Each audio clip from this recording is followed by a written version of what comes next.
Welcome to the Network Build Grow podcast, the show where business owners, entrepreneurs, and professionals share their stories, lessons learned, and powerful strategies for building relationships and growing their circle of influence.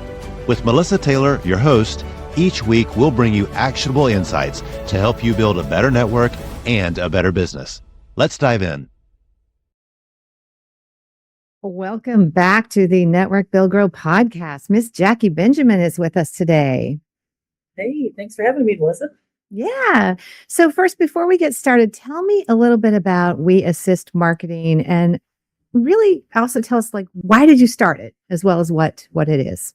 Yeah, that's a great question. So what it is first is, so we do outbound social media management for home service businesses. So we focus on the trades. So for example, HVAC, plumbers, home remodelers, and we do your traditional social media management. So we're creating posts, captions, and posting and scheduling, that type of thing. But we're also answering comments and DMs for them, for any customers that are asking questions or prospective customers that are asking questions about the business. And then we're also going out there and liking, following, and interacting with content on other businesses on social media. So for example, businesses that might be good referral partners or collaboration partners, those are the ones that we're looking at first to start building those relationships online, so that when there is work to be had, we've at least started some kind of relationship if it hasn't already been started in person. And then secondarily, we like to go to our local businesses and do the same thing. So our dentists, orthodontists, chiropractors, because most likely their audiences have homes and will need some of these services. So we want them to see our clients out there commenting and being active in the community. So that's what we did to get us here. We didn't start off doing this. So a lot of my career has been in IT consulting, and the company that I worked for just before this, starting my own business in 2019, was very purpose driven.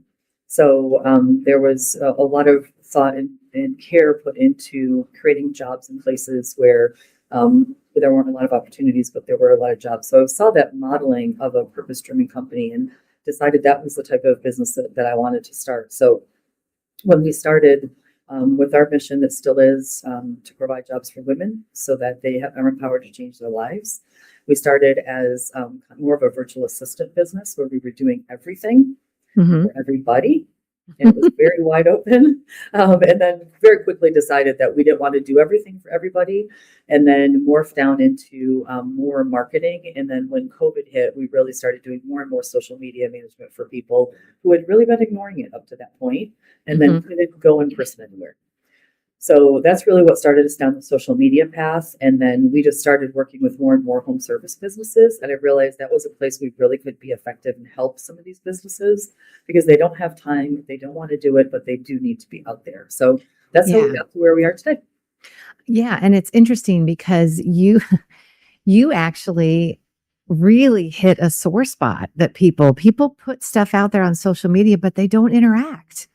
They don't answer their DMs. They don't go out and comment and interact with their strategic business alliances. So you're actually helping these small businesses while they're out doing what they do. You're actually networking for them online. Yes. And I always say that. I said I always tell people, and it really resonates, that social media without doing engagement is like going to a networking event and standing in the corner. It's great that you're there, but what are you going to do about it? Yeah. That's wonderful. So you are helping these small businesses network online, and that is an incredible value to them because they're out cleaning the carpets, doing the plumbing, doing all of these home services that they don't have the time to do the posts, to answer the DMs. And with that's customer service. Like people who direct message a home service company, they want to answer back immediately or they're on to the next one. Yes, 100%. And that's so important. And there's all kinds of reports and statistics around how fast you answer comments and all, if you're not answering within the first 24 hours in general, that you're losing engagement. And you're right, for home services, it's even faster because they want to know, do you service my area? They're asking you for a reason. They want to hear you.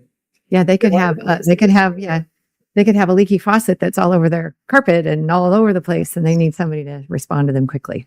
Exactly.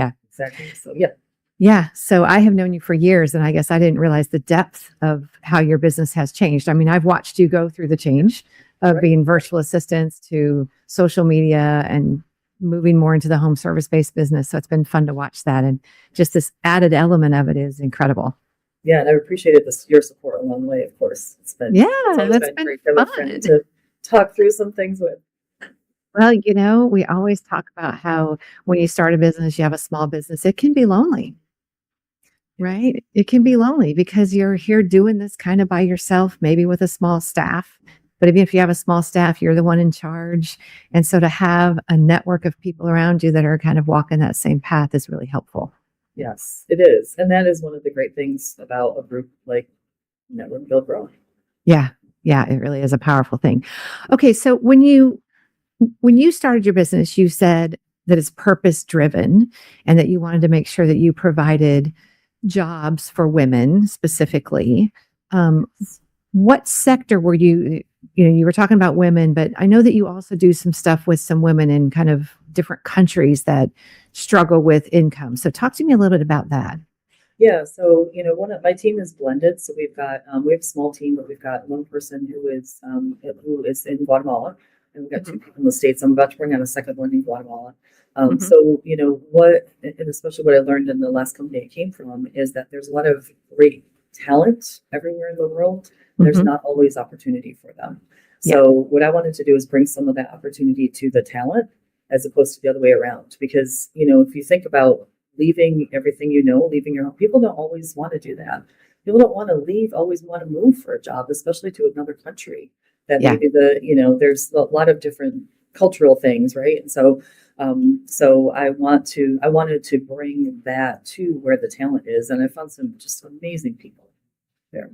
Yeah, there is great talent all over the world. I actually have a girl that does some of our marketing in the Philippines, and she has a master's degree in marketing. And she's in the Philippines, but she's wonderful. Yeah. And so I completely agree with that. So, okay. So looking back, what is one key lesson that you learned kind of on this entrepreneurial journey? What's something that you can kind of tell our audience, something that you learned? Yeah. So I think one of the key lessons I learned is don't be afraid to fail. So Okay. that's how you're going to learn. And it doesn't necessarily mean your whole business. Like it might be a little piece of something that you're doing, but if you're always trying to be so perfect all the time and get it right all the time, two things happen. You either don't put anything out or you don't do anything because you're waiting to be perfect so you don't fail, and then you don't learn anything. So I think, I'm a perfectionist. So, I go into a lot of things that have like everything has to be exactly right and perfect. And I remember a long time ago in my career, somebody had told me I did a presentation for them and she ended up passing it on to a higher up person. And I was like, oh, that wasn't ready to go. And she said, Jackie, sometimes good enough is good enough. Yeah. And I hear her voice sometimes and think, all right, just get it out. Just get it out. So I think that's part of like, don't be afraid to fail. Sometimes you just have to put something out there. Sometimes you do. Sometimes you just have to take a step.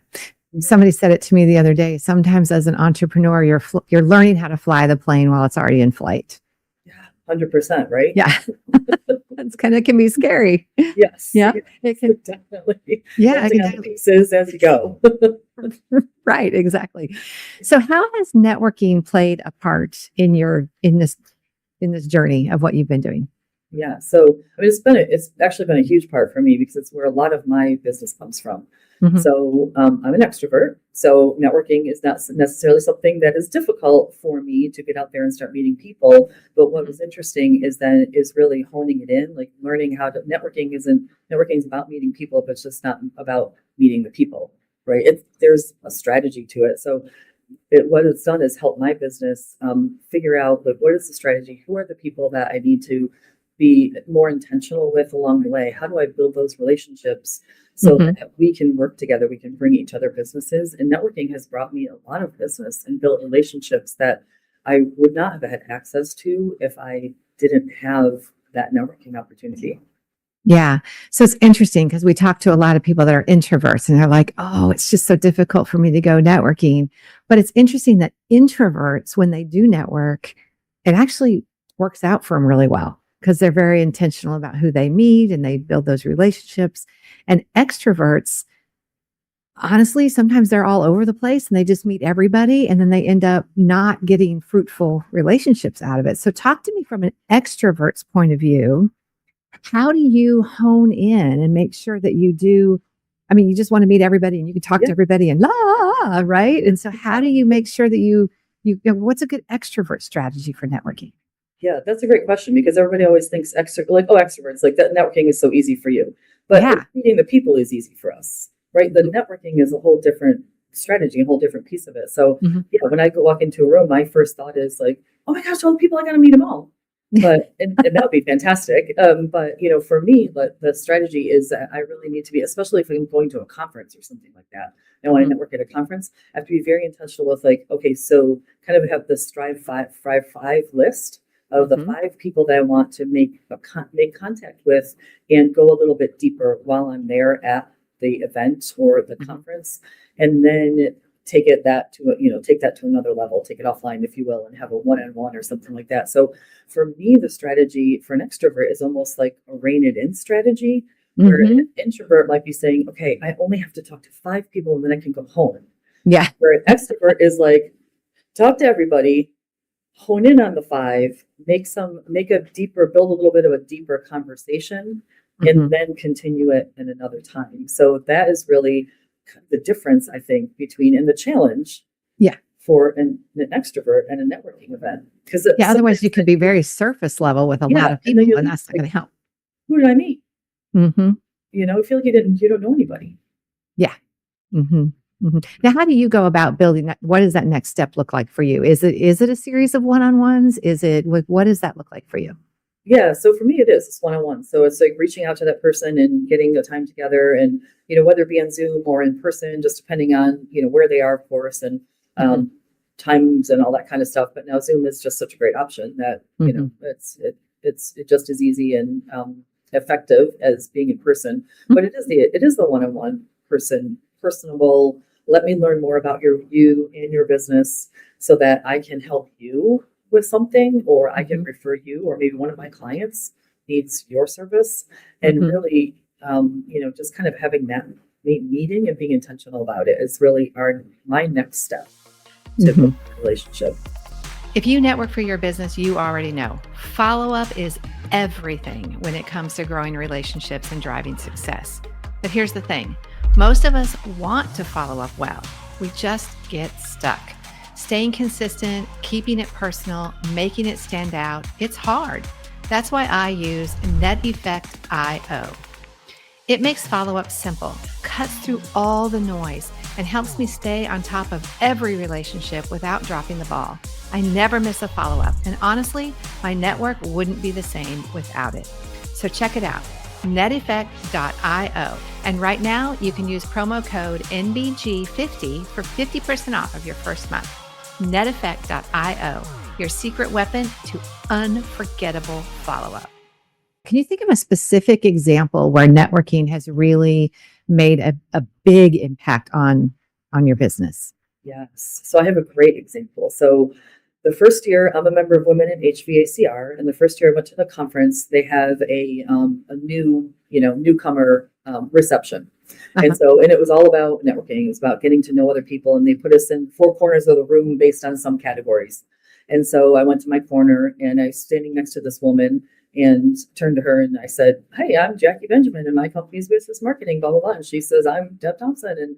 And we started this conversation. And what I didn't know is that she worked for a marketing agency who specialized in the trades. And I have a meeting Thursday from a client of theirs that they're referring to me. So I built that relationship, and I was kept in touch with her, and we met at other things. And then I met her colleagues, and then the next year, and we went out to dinner, and I continued to build this relationship, not just with her, but with her colleagues and people in her circle, in her company. And I have a number of clients that have come from them directly. So that was all about networking. I mean, that's what they put us in the room to do.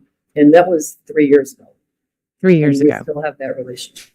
Yeah. It's so important to keep those relationships up, and it's important to nurture it. Like you said, it can take a while, Maybe she gave you a client early on, but maybe it took 6 months or 8 months to get that first one. But once that happens, then the dominoes can start falling and you start to get more and more. So wonderful example, wonderful example. So what would you say is, you meet somebody and they're probably not a client because, maybe they're not in the home services, but they're probably somebody who might become a good referral partner for you. What's one way that you provide value to them so that you kind of stay top of mind? Yeah. So, I'd like to try to help with, like, if they need help with their social media, or give them some kind of social media tips, or, what's going on in what's going on with social media these days, that they might be able to help them if they're, if they're either struggling or if they just want some help with their social media. So maybe sending an article if it's relevant to their business. Just to kind of stay top of mind. And then, of course, making sure that we're keeping on, touching base every once in a while, so that whether it's, even just to check in and like, hey, how's it going? Hope you had a great holidays, or, just having that personal check-in with them, as opposed to, it doesn't always have to be a one-on-one, but that's always a great idea too, is every, so often to do that, just to see if anything's changed in their business. Yeah. How do you keep track of all that? So I use a CRM. I use Go High Level for that. I used to use the one that was the lead tracking, or networking tracking, but now I moved everything into my CRM. So they have a certain tag in my CRM. Good. For networking, and then, kind of keep track of them there, have all their information in there, and can send emails out of there if I want to send more, like a, bigger tips and tricks or something like that. But depending on the relationship, if we've been, if we have a deeper relationship, then, I'm probably texting you. Right. Right. Yeah. And a lot of people prefer that, right? So some people prefer text, some people prefer emails, some people prefer phone calls. How do you find out which they prefer? Like, do you just ask? I do. I just ask them, I think it's so funny when people ask sometimes, like, do you text? Like, does anybody say no? Yeah. but I like the like, what is your preferred method? Do you want me to email you? Do you want me to call you? Do you want me to text you? Because you're right. Like, everybody is different. And some people are like, oh, I don't even look at my emails, or, oh my gosh, I can't even take all these text messages. So I just ask them, what's the best thing. Recently, I've had a lot of people direct messaging me on LinkedIn. And I do go out there once a day. I don't live on social media. That I don't. I have a team that works on our social media, but I try really hard to go out there once a day and check my direct messages, because what I'm finding is that's becoming more of a place where people are trying to get a hold of me. Yes. So it's interesting. Yeah, that's kind of a shift. Especially with networking. When we're at a networking event, right? We're usually, if we're connecting with each other, we're digitally, we're connecting. Yeah. It's so easy. It's so easy. Our code, you let somebody scans it, you get out there, you are your connection, right? And so, and then I find the same thing is that people that from networking events oftentimes will reach out to me, DM me on LinkedIn, because that's how we've connected there. Yeah. And then I'm always trying to get them off. Like, I'm trying to get them over to my email. I'm like, hey, email me over here, because I just don't check that as often. But that's just me. But there's other people that's kind of where they live. And so that's where they want their information. Okay. So let's do a few rapid fire networking questions. You ready? First thing that comes to mind. What is your number one conversation starter at a networking event, a live networking event, other than, so what do you do? Right. That's a great one. I mean, and like introducing ourselves. So it might be something that I see that they have a cool, something of clothing, glasses, shoes, pen, notebook, something I've noticed that's unique to them, that when I'm in front of them, I can say, guy or girl, right? Can say like, oh man, I love your notebook. Do you like, or what? I love that planner. Tell me more about it, or something like that. Like something that's about them, but isn't necessarily like, so what do you do? Yeah. Yeah. I love that. Okay. One last question. How do you turn a casual conversation into a meaningful one? Like, if you feel like you want to go deeper but they're kind of keeping it casual. Yes. I think you start asking more questions, and then stop talking. Stop talking. And I think what you'll find is the more questions you ask and the less you talk, the deeper you're going to go in that conversation, because then the other person is going to see that you're interested in them. You're not going to give up some information to somebody who doesn't seem interested in you, right? Like, you're just not. It's just going to be very surface. But if that person is asking you questions and then listening to you, that means something. And so I think Yeah. that is what makes a deeper conversation, is just ask a question and be quiet. And be quiet. Yeah. I always say if you talk less, you'll learn more. Yes. And then that gives you so much more information to follow up with. And when you leave the event, right? You leave the event and people always ask me, how do you follow up? What do you follow up with? Well, if you listen instead of talk a lot, then you have a lot of information to follow up with after you leave. Yeah, Yeah. definitely. And if you're listening hard enough, you're going to find something you have in common with them. Yeah. 9 times out of 10. Yeah. Or someone you can refer them to or connect them to, or a resource or something. Yeah. So, Yeah, exactly. well, I have loved this conversation, Miss Jackie. Thank you so much for taking some time out of your busy day. And I hope to see you very, very soon. Yeah, thanks so much for having me. I really appreciate it. Yeah. Thanks for tuning into this episode of the Network Build Grow podcast. If you enjoyed today's conversation, be sure to subscribe, leave a review, and share it with a fellow entrepreneur or professional. And of course, if you're not yet part of our community, visit networkbuildgrow.com to connect with us. Until next time, keep building and keep growing.